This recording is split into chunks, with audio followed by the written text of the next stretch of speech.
Ladies and gentlemen and everyone from around the world, welcome to Will Seaward's Spooky Ghost Stories. And now please welcome to your living room or wherever the hell you are watching this from, Mr. Will Seaward!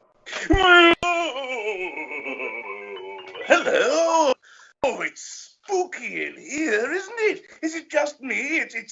It's rather spooky. Well, that's true, everyone, because it's time for some spooky ghost stories. That is indeed the order of tonight, everybody. If you came here wanting something unspooky, then I heartily recommend you don't watch this. You'll be very afraid, frightened, terrified. In fact, all of you, even if you did come here for spooky things, have fear in store. Some serious fear. Maybe even some serious fun. Yes, it's going to be scary, everyone. So, just in case, I think it's time we got some screaming practice done. Important because a lot of us are self-isolating at the moment. We're social distancing. We're stuck with our loved ones. And if they hear you screaming, they might think that you're in danger, which you are of being scared, but they might think you're tangible danger. So, let's get the practice in now. Everybody, scream for me.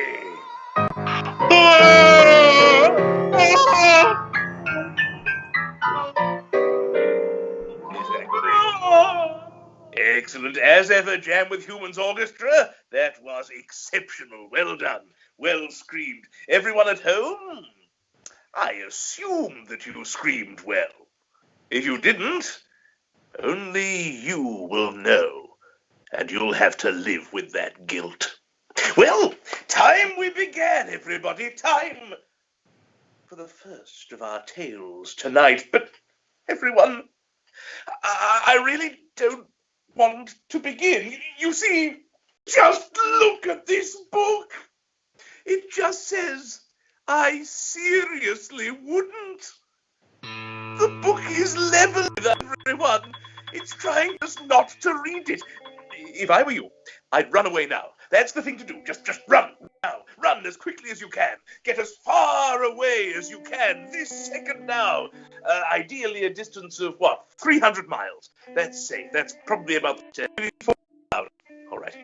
Good. Those who stayed, going in. Good luck. It's time to open the book called I Seriously Wouldn't. It's time to do something very unwise indeed. My friends, it's time for Ghost Story. The first. Beside a blasted heath. Behind a fucking meadow. And overlooking a shit-arsing swamp stood the blood-soaked lodge hotel. And it was a silly place. None of that accidentally built on top of a Native American burial ground bollocks here. The blood-soaked lodge, proudly built underneath a Native American burial ground. The Native American burial ground was its roof, which made it incredibly damp. It looked unsettlingly like the face of someone unspeakably evil. In this instance, Boris Johnson. And also, none of the angles seemed right, because it had been built using not physics, but psychics. So, instead of obeying the laws of universal gravitation, the walls just warned each other about impending attacks by axe murderers. Also, the facade accordingly kept moving around, so it looked like Boris Johnson was going all the time. Many famous people had spent the night at the blood-soaked lodge. Elizabeth the Disappeared, for example, was rumored to have spent the night there, as were Harold the Gone and Henry the Don't Know Where He Is, to say nothing of Missin' Jimmy and Larry Ain't There No More. And it was to this hotel, on this hideous night, that a group of unsuspecting lads were making their way. And what a hearty bunch of wankers they were. Their names were Blodger Spuckington, Grubo Soobaboo, James Corden, and President Bolsonaro, who, in the original version of this, was Prince Harry, but I quite like him now, so Bolsonaro it is. Eschewing the usual lad spots of Ibiza and Gran Canaria, these particular lads found this hotel on a useful website they'd never come across before, called Trivago the Carpathian, where a pixelated image of a dead sorcerer who looked like Vlad the Impaler had pointed them straight to it. the reviews were mixed. Still, it did seem to have a lot of stars. Alas, the poor lads didn't realize that what they were looking at wasn't a star rating, but an astrological configuration of doom. Tragic. The poor lads were really quite terrible astrologers at best. And as is well known, the doom configuration very closely resembles the configuration for Punani. The lads stood no chance.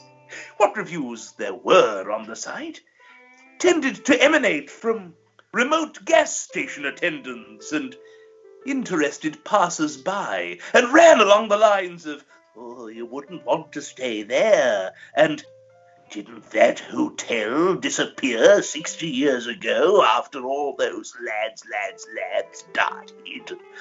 But still, the stars were enough. They'd jumped into their lad wagon, which was a car, and set off. As they approached, Google Maps started chuckling unsettlingly. The hotel rose up before them. Not figuratively. The windows where Boris Johnson's eyes would have been glowed a vivid blood red. But this did not deter the lads. They'd been out on the lash the night before. They all had glowing red eyes. They'd fit right in.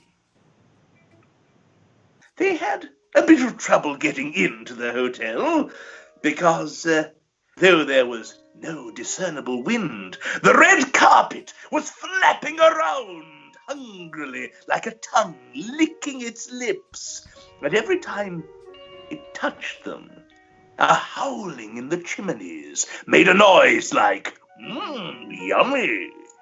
But after a time, their bags, and the 10,000 bevs they had brought with them made it inside.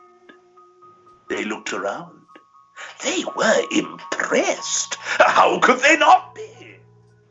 There was a lot of ornamental paneling, which had evidently been designed not by a carpenter, but by John Carpenter, and as such was constantly accompanied by a low-level synth soundtrack. There was a big desk, which is the best bit of figurative writing I've ever done, behind which was a row of hotel keys in square boxes, each clearly made difficult to steal by being attached to a police inspector.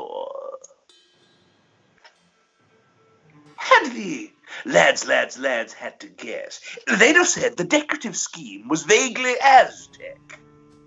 But they were wrong. It wasn't Aztec, it was Olmec, which is a great deal scarier because the Olmec culture prominently featured stories of were-jaguars.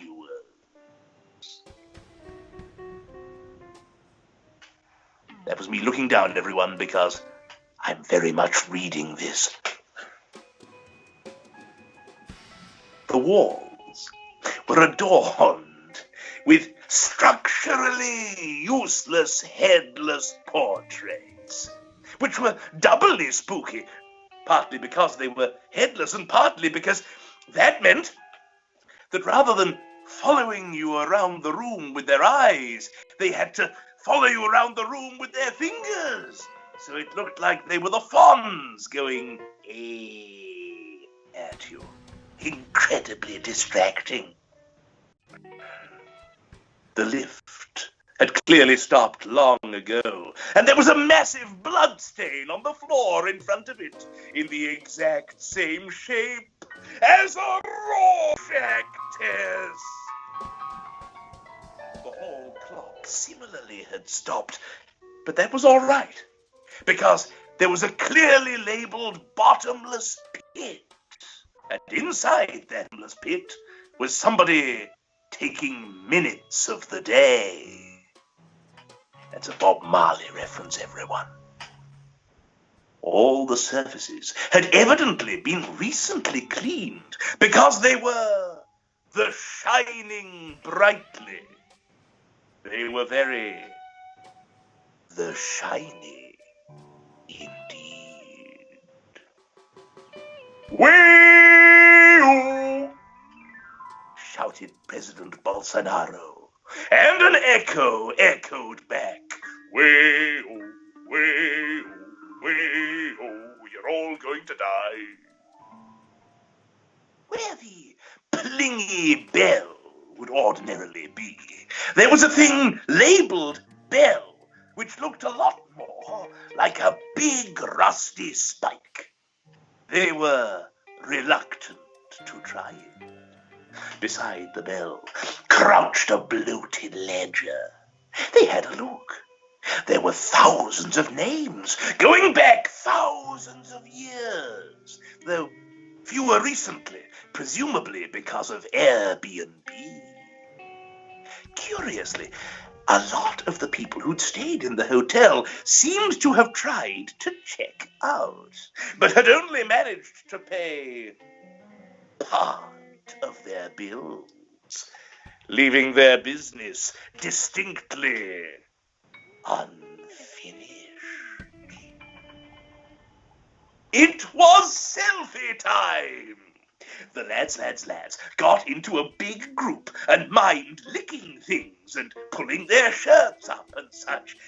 But before they could preview the photograph, the phone was snatched out of Grubo's hand as if by some unseen force and dashed repeatedly against the clock. They looked down. It was dead, like they would be. But before they could despair, gentlemen, came an echoey voice. Welcome, welcome, welcome, welcome to the blood-soaked lodge, lodge, lodge. Such a lovely place, such a lovely place, such a lovely place. We've been expecting you. That one didn't echo, which was weird. Also, the voice wasn't coming from any visible human being, but the hotel lobby was full of dusty, hideous, scuffling recesses. They assumed that it must be coming from one of those.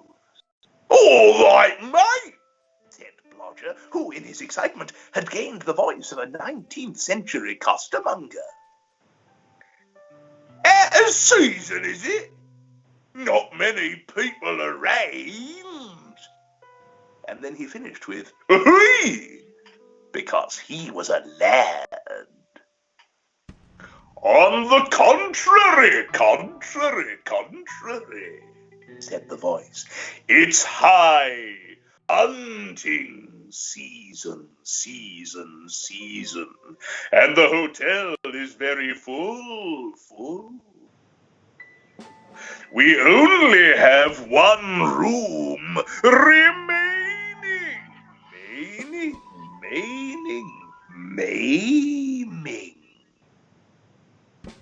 The room in question was located on the 13th floor, which made navigation difficult, because this hotel contained all the 13th floors of all the other hotels that didn't have them, and all the 4th floors of all the Chinese hotels, and all the 17th floors of all the Italian hotels.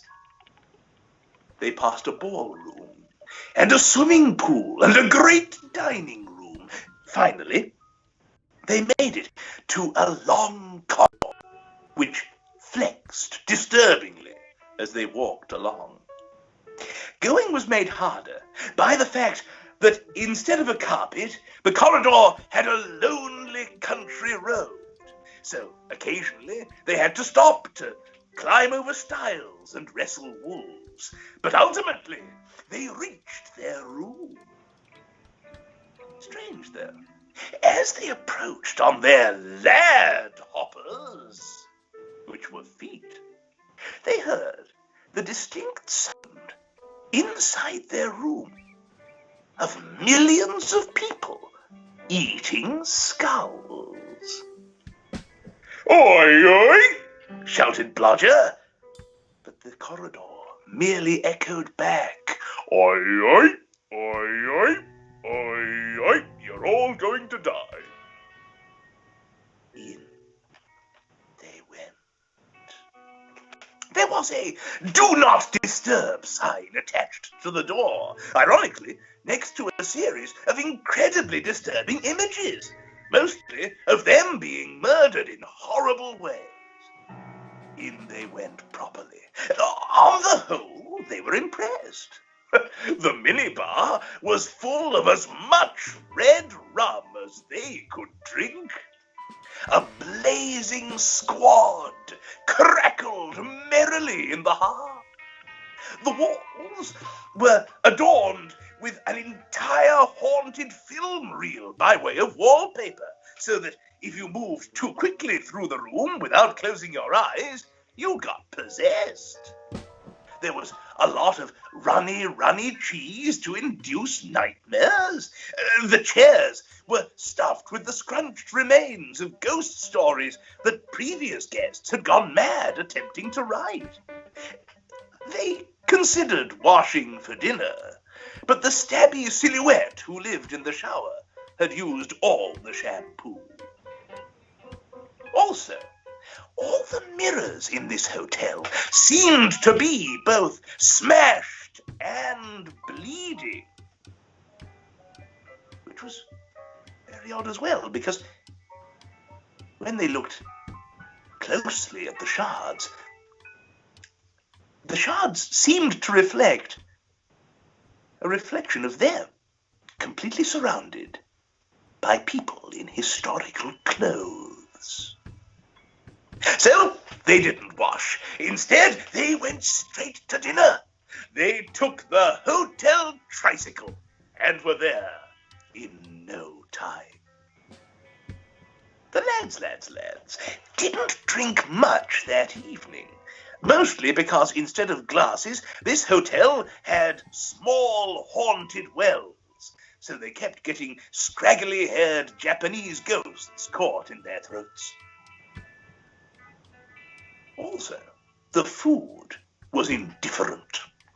Much of it seemed to have been counterproductively spookily cooked using a Tesla coil and a thunderstorm, and had accidentally got not cooked, but reanimated, just flopping hideously around the plates. Dessert consisted of a tiny door with a voice behind it that said, "Trick or treat," and then played a wonderful prank like setting you on fire. The lads were not observant. None of them thought much of the fact that their glasses, or rather their small haunted well, seemed continuously replenished with the sticky, red, blood-red substance that was definitely actually blood that they were drinking.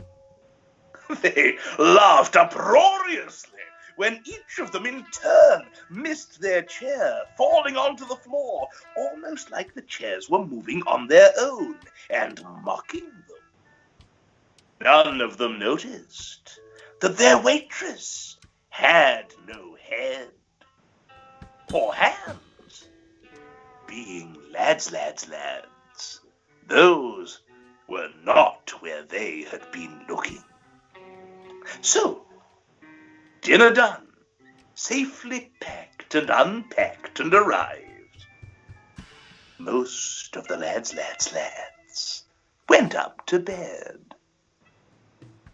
But Blodger was inquisitive, and perhaps by way of mere procrastination, which is a very clever joke if you know one very specific Greek myth.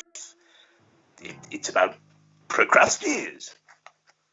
He was a bad host. Anyway, my cleverness aside, perhaps by way of mere procrastination. I'm assuming everyone at home is laughing uproariously. Good, well done. He went to have a look around the corridors. The sight that met Blodger's insecurely masculine eyes filled him with horror. It made his flesh creep.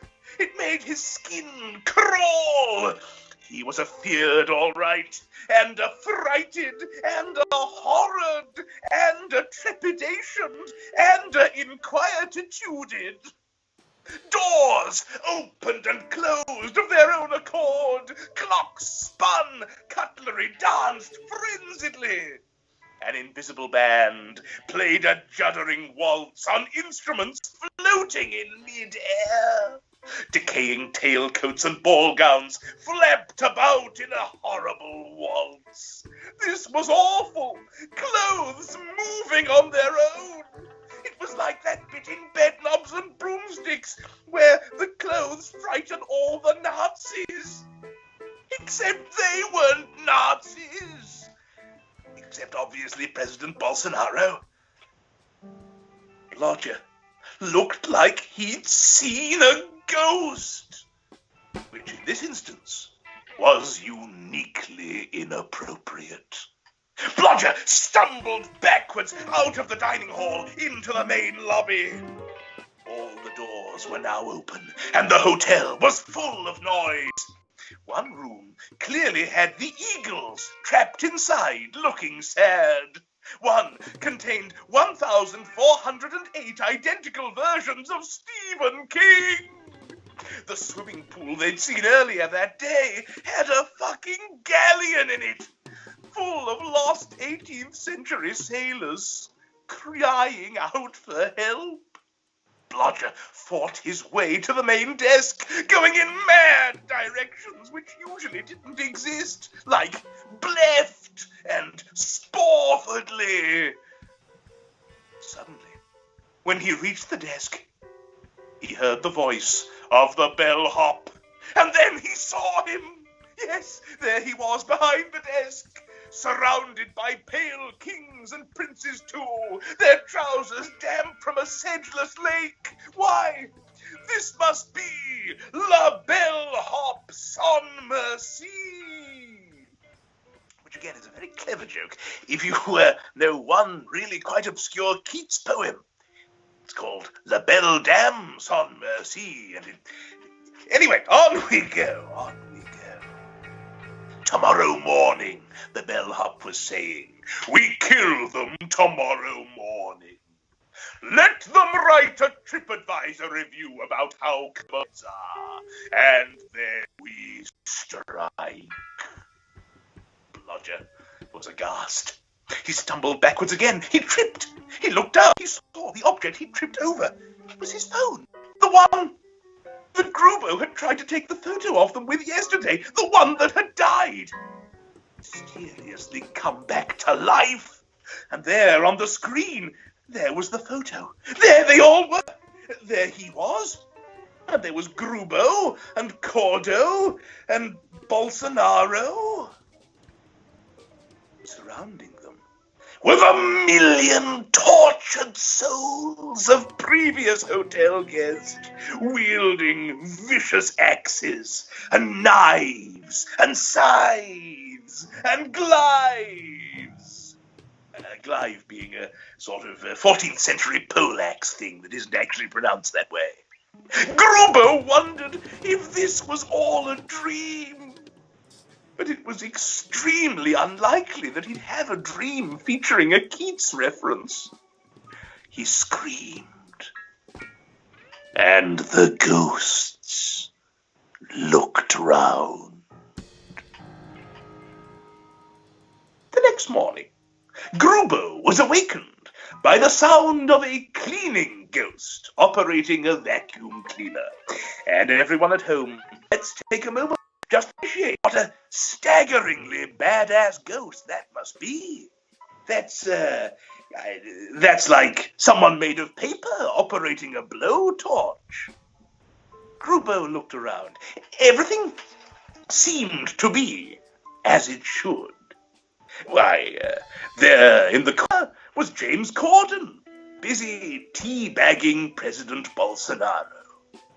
The red rum had been delicious, and they'd slept late into the day. No sign of Blodger, but he must have got luck, Kay. Suddenly, from the corridor, came a strange sound. It distracted Grubo for a moment. He was busy writing a TripAdvisor review about how comfortable the beds were. They really were exceedingly comfortable. And the instant he stopped, he realized that the sounds were the sounds of hideous giggling and archaic weapons being sharpened. Suddenly, the door of the room dissolved.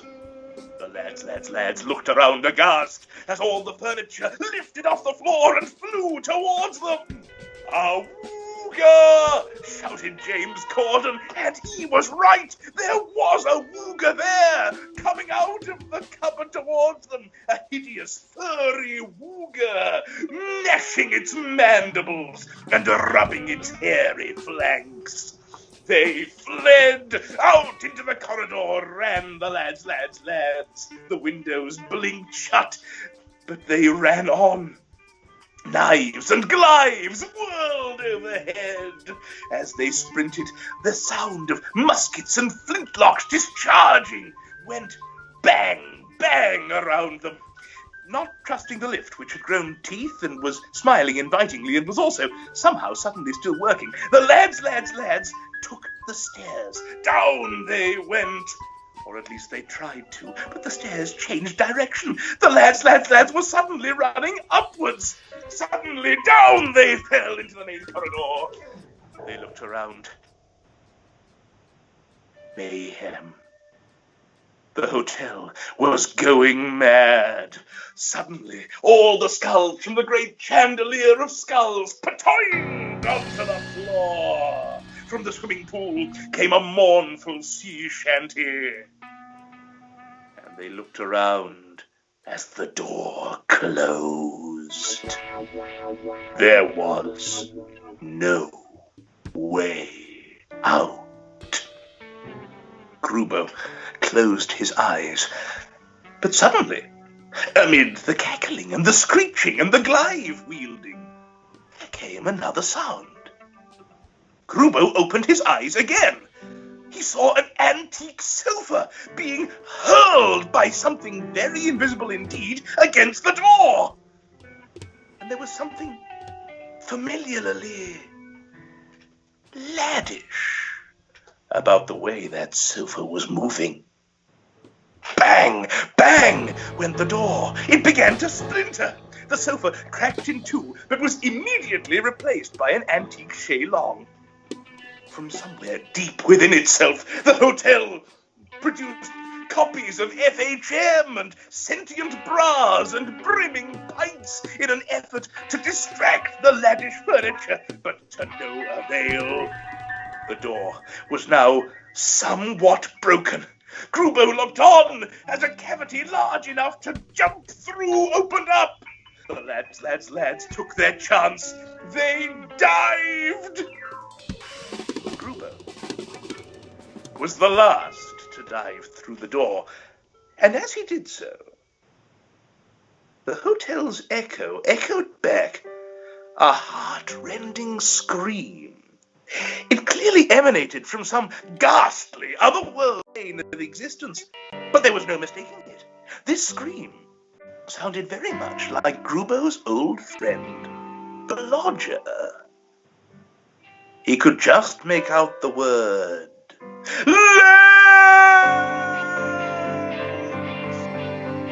I told you the story would be terrifying.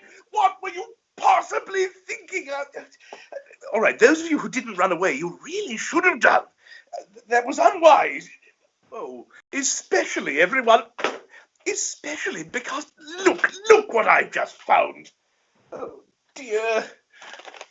Some top secret government files. Oh, this isn't going to be good. These are going to be full of dangerous secrets and horrible secrets and vicious secrets. Look at this. Clearance required. Dear, oh dear. Well, I don't have that. Do not open, please. Secrets inside. Beware. Well, I'm going to open. Good luck, everyone. Let's see what's here. Oh dear. Oh, it's as I feared, everyone. Though very clearly highly classified, I'm afraid these files contain secrets which I really humanity ought to spill. Jam with Humans Orchestra, what do you think? Shall I spill the secret? All right. That's a. I mean, Daniel, you're reticent, but no, you've been outvoted 2-1. All right, the secrets are going to come out. Good luck, everyone. If any governments are watching, I'm making all this up. Governments. Right, here we go. It was a spooky night on old Farmer G-Bop's farm. There were shambling barns full of rusty sharp things and exploding rats and the ghosts of Puritan. There were triffid fields and fields full of big gourd-like pods full of people juice and fields full of man-eating singing plants and pumpkins because the ground had decided it was time to give up pumpkins. Like nicotine patches, you see. But mostly there was wheat. Terrifying, spooky, uncanny wheat. Fields of the stuff, surrounded by scarecrows to frighten away the night birds, and crude effigies of immigrants to frighten away Theresa May. In the distance was the town of sentient grandfather clock at the foot of Mount Arnold. A spooky night indeed. But what was this? Who should be coming up the hill wearing cool black suits and sunglasses like two dead-ass cool spook ninjas? But two young paranormal investigators. Clarence and Lulu. And they were sexy. Clarence was so full of pheromones that people near him with hay fever frequently died. Lulu was so used to turning heads that she was now pleased when surrounded by possessable and bothered owls. They'd had many previous spooky adventures, along with the crumbly old graveyard, the haunted fairground, and the adventure of the zombie dinosaur, which anyone who's been watching these for 8 weeks will probably be familiar with. They'd also done several others. They'd been on one, for instance, where they'd faced off a gang of juddery, car-stealing vampires who called themselves Nosfera, Too Fast, Too Furious. There'd been another one where they'd unmasked a janitor who'd been pretending to be a haunted steak in an abattoir, who they'd managed to defeat due to their exclusively fish-based diet. And I'd have gotten away with it too if it weren't for you pescatarians, the janitor roared. And There was another quite similar one, where they'd defeated a janitor pretending to be a one-legged Colombian jungle vampire, which is a thing, where they'd had to reluctantly accept the help of Pablo Escobar.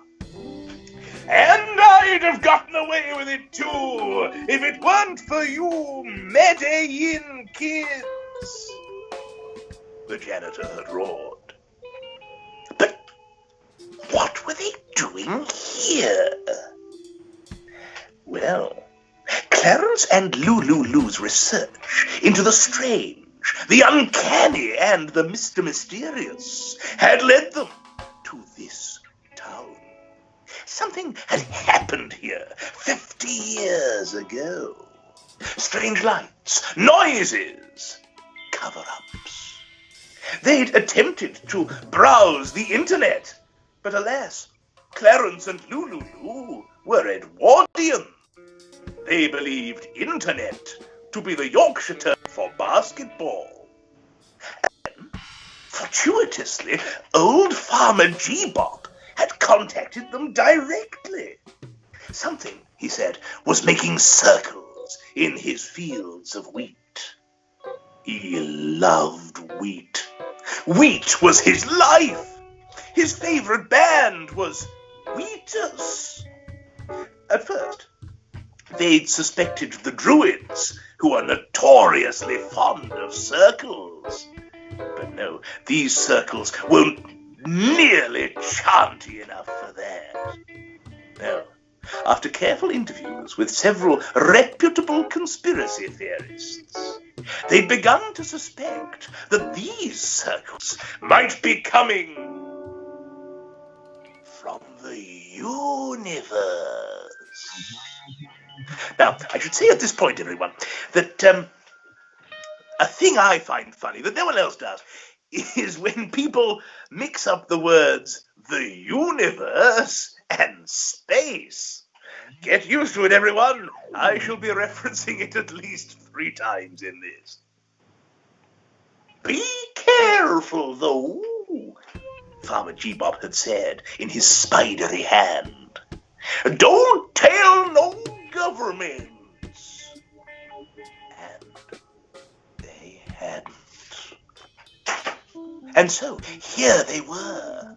Both were wearing tinfoil suits to protect them from haunted microwaves, which they'd painted black to make them more badass, and sunglasses to protect their eyes from vicious Murdoch press. They'd already noticed several spooky things. For one, the road had a scary white streak down the middle, which, if all those classic Frankenstein movies had taught Clarence anything, indicated that it was not a road, but a bride of road. Much scarier, and directed by James Whale, having a really good time. They were also surrounded by large hills, which they suspected might be giant, mutant, normal hills. Clarence made notes in his book and nodded sagely. Alas, the meteorological conditions that night were far from suitable for universe gazing.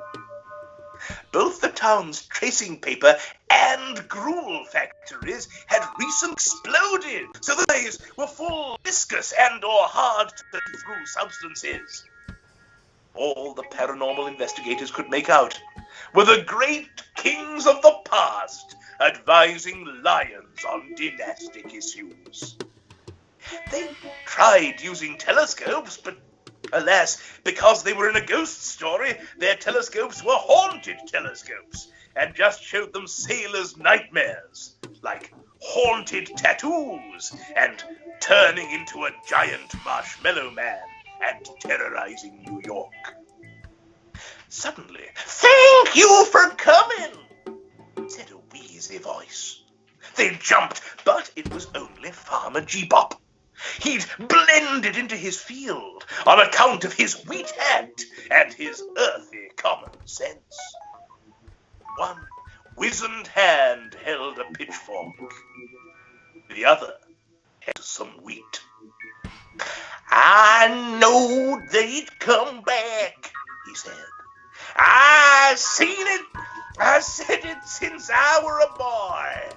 We hadn't no business keeping that contraption. And as for the bodies, we need to act now before it's too. But suddenly, there was noise, and the lights of the distant town blinked out. Farmer G-Bop grasped his pitchfork.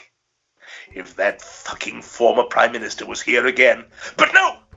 The noise was coming from above, from the universe.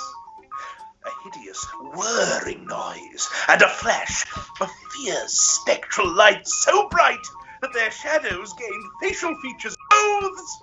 They all looked up.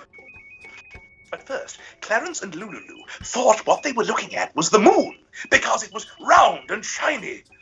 But no, it wasn't the moon. It couldn't be. They knew it wasn't a full moon tonight, because their fur coats had turned back into the skins of humans. Besides, old Farmer G-Bop was gibbering wildly. It's too late! It's too late! It was true. This was no moon! It was a silver disc, making a hideous swooshing noise as it rotated one way, and playing evil subliminal messages as it rotated the other.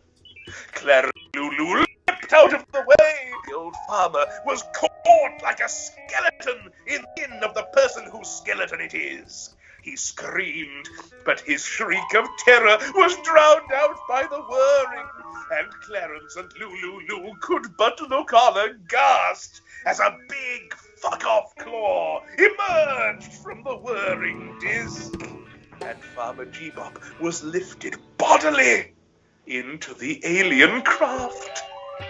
Clarence and Lulu went to grab his legs, but he was ascending too quickly. The disc hovered menacingly for a moment. The town hall! Old Farmer G-Bop screamed. The answer's at the town hall! You gotta get to the town! And then he was yoinked dissolvingly upwards, leaving the investigators alone in the field. Before them, the town's light suddenly came. Lulu gave Clarence a significant look. We're going to get to the bottom of this, Clarence, she said. The truth is down there.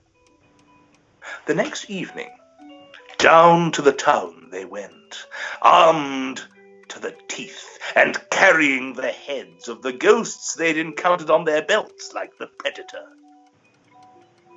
It was a curly old town, in both senses, in that it was both somewhat past its best, and also that it contained a small river. Their first instinct was to check the attics and cellars of all the buildings, because spooky things rarely happen in the middles of buildings. They examined the terrain. It was firm underfoot. They examined the terrine, and found that it was made of squashy meat. Clarence made careful notes in his notebook. At first, the townsfolk were happy to talk. They espoused all sorts of funny theories as to what the strange lights in the sky might be. Weather balloons and St. Elmo's fire. Ridiculous St. Elmo's fire. They highly doubted this had anything to do with his street. They noted, however, after a while, that the townsfolk were starting to disappear. George Lucas was still there, mumbling something that sounded like aliens make everything better. But the others were disappearing into the cracks and nooks and crevices of the town. As it was getting darker, the town was emptying before their eyes. Something was afoot. No, something was a whole friggin' leg. They clung to a nearby corner and watched. The town hall rose up before them, figuratively. It was a tall edifice, with pillars at the front, which, even through the porridge and paper-filled night, gleamed madly, as if the stone was shot through with a bizarre, unearthly metal. And there, walking towards it, in step and in complete silence, were all the inhabitants of the town. And there was that whirring again. But this time, the whirring wasn't coming from the sky, but from the building in front of them. The town's electrical appliances gave a sad groan as all the lights once again went out. And suddenly, Clarence and Lulu found themselves grabbed by rough hands. The townsfolk were standing silently in a huge circle, their 50s agricultural clothes lit red by the dark red flames of badass lithium-infused flaming torches they were holding. And there, in the center of the circle, "Great Caesar's crap!" cried Lulu. "UFO! UFO!" said Clarence, indignant at this sudden, uncalled-for display of aggression. No, said Lulu. "A UFO! A spooky flying saucer!" "Not quite," said the town's mayor, who was suddenly there. "We believe it's a flying saucer, a spherical interstellar discoid version of famous 19th century semiologist Ferdinand de Saussure, able to look and behave exactly like a flying saucer due to its command of sign, signifier, and signified." "No!" said Clarence. "Then you've been in league with the aliens all along."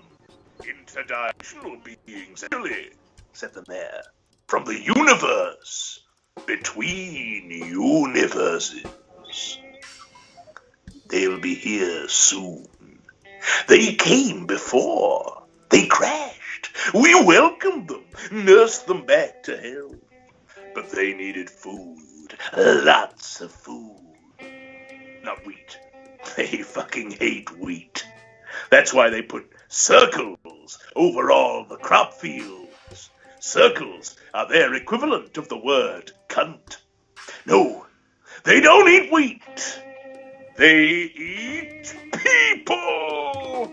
And that's why you fed them, old Farmer G-Bop, declared Clarence. "Not quite," said old Farmer G-Bop. "We knew you two would get to the bottom of this eventually," he said, stepping out of the crowd. "That's why we invited you here. Now, you get to see all the secrets real close up."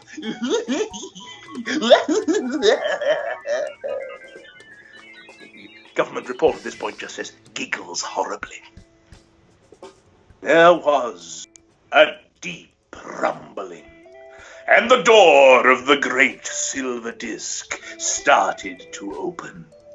Clarence hoped that whichever concept designer had designed these aliens had a sliver of imagination, and they wouldn't just look like Lord Voldemort, like all the other aliens. Lulu held on to the hope that perhaps these aliens might be a particularly unsubtle allegory for communism, and just be slimy, tentacly version of Karl Marx. They held hands, and then... No, I can't do it. I'm sorry, everyone, I can't. I can't read out the demise of Clarence and Lulu. They've been the heroes of this ghost story series for too long. Wait a moment, what's this? Some sort of alien hand. Why, it's abducting the... Well, everyone, what a seamless and brilliant special effect that was. In the live version of the show, that was someone in an elaborate flying saucer costume, but it was the same alien claw, so just the same special effect. Well, no, everyone. The rest of the story, the lovely flute noise, the rest of the story has been abducted. I'm afraid I'm going to have to tell you the rest from rumors that I have remembered. They say that when the spaceship door opened, it wasn't the alien that Clarence and Lulu had been expecting. It wasn't Slimy Marks, nor was it Slithery Engels, or even Slobbery Gramsci. No, there was something distinctly laddish about this particular alien being. "Why, Clarence and Lulu," said the other one, said Blottus Buckington. Gruber wasn't there, he made it out. Blotcher, the rumors state, become an interdimensional being after disappearing into another dimension within the haunted hell. He'd been sent by the other interdimensional beings to collect Clarence and Lulu, who admired them greatly because of their, gosh, this is wild, isn't it? Because of their love and their solid service to the Ghost Stories franchise. The business with the townsfolk and the crash landing and the eating people had all been an elaborate ruse. Clarence and Lulu ascended to the spaceship. The townsfolk started to murmur. This was not usually how the feeding frenzies began. But soon their fears were put to rest by them being incinerated as the engines of the universe craft kicked into life. And Clarence, Lulu, and Blodger were lifted up into the universe. What happened to Clarence and Lulu?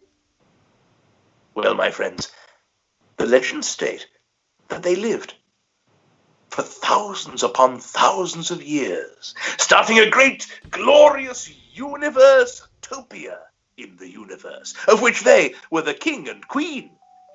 At one point, homesick, they visited planet Earth, where they landed in ancient Egyptian times, taking some time to visit Pharaoh Dahoseth the Evil, who they remember defeating in the first one of these broadcasts all those weeks ago.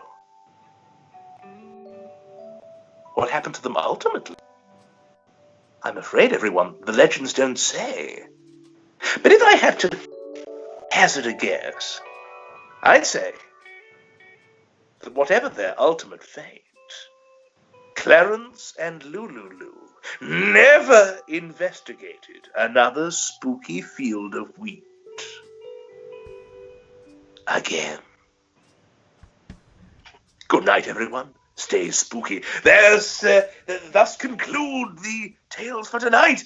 Oh, everyone, they were terrifying, but, again, strangely, a sort of happy-ish ending.